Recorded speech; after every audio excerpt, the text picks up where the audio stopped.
Curiosity से कभी कभी किसी की जान भी जा सकती है गाइस। यही हुआ था एक कपल के साथ, सानिया एंड अंशुल। एक समय रात में अंशुल और सानिया एक गांव की तरफ से गुजर रहे थे एंड काफी रात हो चुकी थी, तो उनको उस होटल में ही रुकना पड़ा। अंशुल और सानिया अक्सर रात में ही बाहर जाना पसंद करते थे क्योंकि उनको हॉन्टेड पैरानॉर्मल एक्टिविटीज होना बहुत ज्यादा पसंद था, लेकिन शायद उस रात के बाद अब नहीं होगा। होटल चेक इन करने के बाद अंशुल एंड सानिया ने एक वेटर से पूछा कि आसपास यहाँ कोई हॉन्टेड जगह है क्या, या फिर ऐसी कोई जगह जहाँ पे कोई रात में नहीं जाता, शायद हमें वहां पे जाने में बड़ा मजा आएगा। तब उस वेटर ने उनको बहुत सारी जगहों के बारे में बताया जहाँ पे रात को कोई आता जाता नहीं था। तभी अंशुल के दिमाग में एक सवाल आया कि सर, आपने बहुत सारी जगहों के बारे में हमको बताया, लेकिन ठीक होटल के पीछे ही एक खंडर बंगलो है जो कि हमने आते समय देखा था, आपने उसके बारे में हमें कुछ क्यों नहीं बताया? फिर वेटर ने कहा, नहीं साहब, बंगला नंबर 17 के पास बिल्कुल भी मत भटकना, आपको जहां जाना है जाइए, लेकिन उस बंगले के आसपास बिल्कुल भी मत भटकना, क्योंकि साहब कई सालों पहले वहां पे एक बूढ़ी औरत रहा करती थी जिसकी मौत कैंसर के कारण हो गई थी एंड मरते समय तक उसके सारे बाल झड़ गए थे एंड उसको अपने बालों से बहुत ज्यादा प्यार था।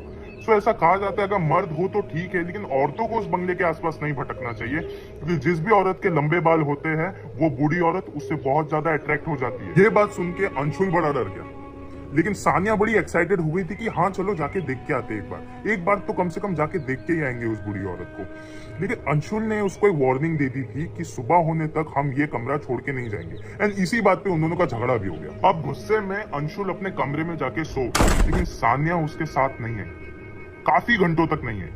लेकिन कुछ घंटों बाद सानिया जरूर आई एंड आके बिस्तर के कोने पे जाके बैठ गई। अंशुल ने रात के अंधेरे में देखा कि सानिया बेड के कोने पे बैठी हुई है एंड 1 2 3 4 5 ऐसे कर कर की वो गिनती कर रही है किसी चीज की एंड उसकी आवाज भी काफी अलग लग रही थी। लेकिन अंशुल इतनी नींद में था कि उसको लगा कि शायद ये मुझे परेशान करने के लिए कर रही है, तो वो वापस से सो गया। लेकिन रात में अंशुल की नींद वापस से खुली उसी गिनती की वजह से।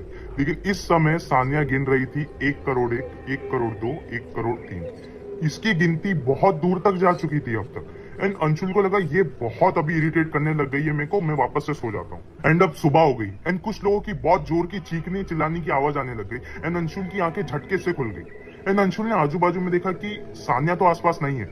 वो काफी घबरा गया। अंशुल उस तरफ भागा जहां से चीखने चिल्लाने की आवाजें आ रही थी एंड उसने वहां जाके देखा कि सानिया एक दीवार की तरफ मुंह करके खड़ी है, लेकिन उसने कोई भी कपड़े नहीं पहने एंड सबसे गौर करने वाली बात ये थी कि सानिया के बदन में सर से लेके पांव तक एक भी बाल नहीं था। तब जाके अंशुल को पता चला कि रात को सानिया उस बंगले में गई थी एंड रात को जो उसे वो गिनतियों की आवाज आ रही थी 1 2 3 4 5, वो सानिया की आवाज नहीं बल्कि उस चुड़ैल की आवाज थी जो कि सानिया के बदन से एक एक करके सारे बाल निकालते रही। ऐसे और वीडियोस देखने के लिए सब्सक्राइब करो अमान सागर।